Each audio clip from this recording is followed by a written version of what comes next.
अखरों भरे दर्द जमाने में रह गए, हम इंसानियत का फर्ज निभाने में रह गए। तुम सब चुपके से आके मेरे घर में आग लगाते रहे और हम तुम्हारे ही घर की आग बुझाने में रह गए। एक हिंदुस्तानी आज तुम सबको दौड़ाए और मूत दिया पूरा हिंदुस्तान, तो तेरा मुल्क बह जाएगा। देश हमारा कहता न होगी तुझसे अब बात कोई, मुल्क तुम्हारा हिजड़ों का, न दिल में है जज्बात कोई।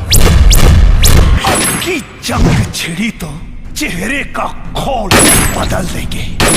इतिहास की क्या औकात है, पूरा भूगोल बदल देंगे। लाहौर से गुजरेगी गंगा, इस्लामाबाद की छाती पे लहराएगा तिरंगा। औकात नहीं तेरी कुछ भी, तू सर पे चढ़ जाता है। तेरे जैसे कुत्ते को हमको समझाना आता है।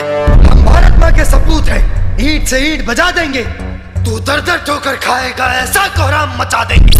सुधर जाए पाकिस्तान वरना नक्शे से मिट जाएगा। हिंदुस्तान जिंदाबाद तेरा रोम रोम चिल्लाएगा। तेरी आने वाली पीढ़ी मेरे मुल्क के तलवे चाटेगी। मत उलझ हिंदुस्तानी से, तेरी मरी हुई माँ भी डांटेगी। जब बर्दाश्त कहे कि अब बर्दाश्त नहीं होता, तो कोई हिंदुस्तानी कभी किसी से परास्त नहीं होता। उनके धमाका इना चिन्हेला कि मरे वाला हिंदू है कि मुसलमान, और यह बतावे खातिर आ रहल बानी पटना से पाकिस्तान।